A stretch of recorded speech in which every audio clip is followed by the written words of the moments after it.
Le PSG annonce l'arrivée de plusieurs grosses recrues et a reçu une offre incroyable pour Kylian Mbappé. Restez bien connectés, on en parle tout de suite.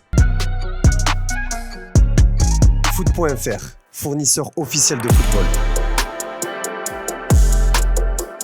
Bonjour à toutes et à tous et bienvenue dans ce nouveau JT Foot Mercato. Comme on a pu le voir ensemble ces dernières heures, le PSG a lancé un ultimatum à Mbappé. Soit tu restes, soit tu pars. Le Real va sûrement surveiller tout ça. Par contre, Liverpool veut passer à l'action avant les merengues et tout rafler. Selon Edu Aguirre, journaliste pour El Chiringuito, Liverpool a déjà formulé une offre à hauteur de 200 millions d'euros pour l'attaquant français.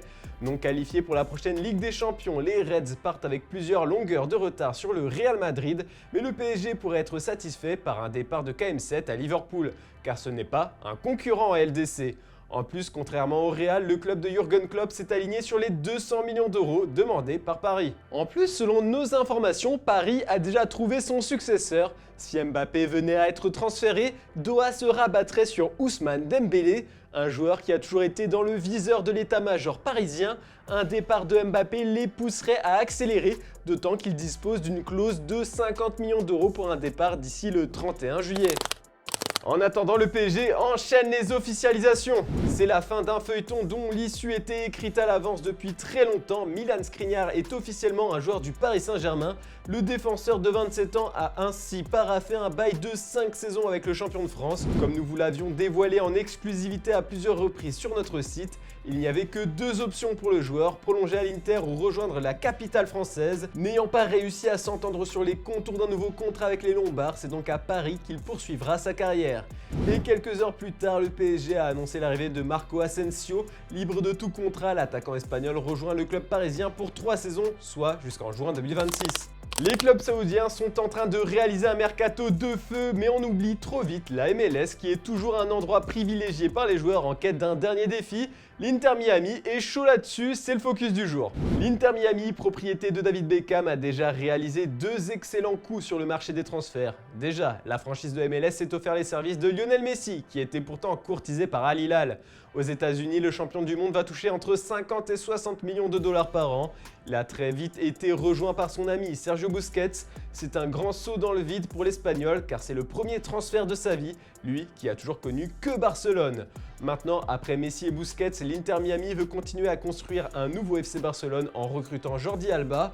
Ce dernier est libre de tout contrat et a reçu des offres venues d'Europe, d'Arabie Saoudite et surtout une proposition de contrat de Miami d'après Marca. Sergio Ramos aussi pourrait bien atterrir en MLS. Encore une fois, c'est l'Inter Miami qui est intéressé.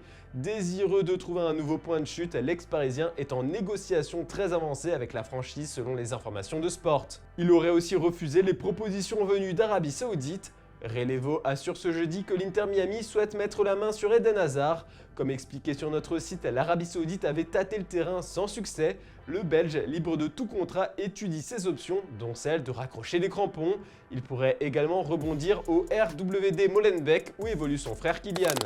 Tout ça nous amène à vous poser la question du jour. Vous préférez regarder la MLS ou le championnat saoudien avec tous ces transferts? On a hâte de lire vos avis en commentaire. Et hier, on vous a demandé quelle pépite a le meilleur potentiel pour devenir la plus grande star du football dans les années à venir.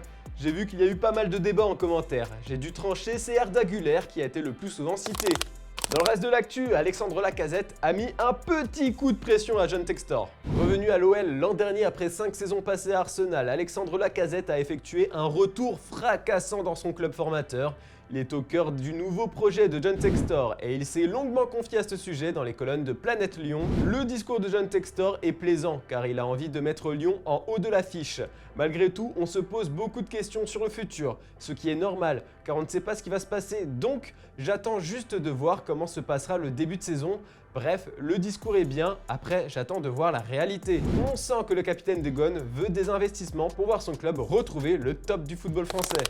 Dans les officiels du jour, Angel Di Maria fait son grand retour à Benfica. Arrivé en Europe en 2007 en provenance de Rosario Central, l'Argentin avait débuté son aventure européenne du côté de Benfica. Maintenant, El Fideo retrouve les Aguillas avec une tonne de trophées et surtout le statut de champion du monde. Bon retour Di Maria, peut-on lire dans un communiqué des Aguillas. Ludovic Blas quitte le FC Nantes pour rejoindre rejoindre le Stade Rennais. Le percutant milieu de terrain âgé de 25 ans s'est engagé pour 4 saisons avec le club rival des Canaries.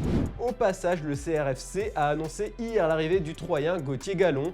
Le portier a signé un contrat de 3 ans. Toujours en Ligue 1, le jeune latéral droit portugais de 20 ans, Thiago Santos, débarque à Lille. L'ancien joueur d'Estoril s'est engagé avec les nordistes jusqu'en 2028. Du côté de la Ligue 2, les Girondins de Bordeaux ont présenté leur seconde recrue de l'été, après Gaëtan Weisbeck et Zan Zipotnik qui signent chez les Marinés Blancs pour 5 saisons.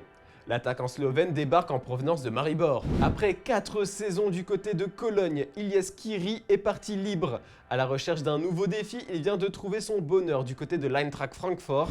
Le club allemand lui a proposé un contrat de 3 ans jusqu'en juin 2026 avec une année en option. La jeune pépite turque de 18 ans, Arda Güler, rejoint les Merengues en provenance de Fenerbahçe. Le club merengue l'a officialisé cet après-midi. Ces derniers ont d'ailleurs mis les efforts nécessaires avec une offre de 20 millions d'euros qui est supérieure à la clause libératoire du joueur. Auteur de 6 buts et 7 offrandes en 35 matchs cette saison, il était aussi courtisé par le FC Barcelone. Après avoir annoncé son départ de Chelsea en début d'après-midi, le défenseur polyvalent espagnol César Azpilicueta retrouve le championnat espagnol puisqu'il rejoint l'Atlético de Madrid. Il a signé un bail de 1 an avec les Colchoneros. On a commencé à s'habituer à voir Camavinga latéral gauche, même si on préfère largement le voir au milieu. Mais là, il vient de prouver sur ses réseaux sociaux que c'est un bon gardien. J'espère que ça ne va pas donner des idées à Carlo Ancelotti. Je vous laisse mater ça et à demain pour un nouveau JT. Bonne soirée tout le monde. Tu suis le ballon, tu regardes.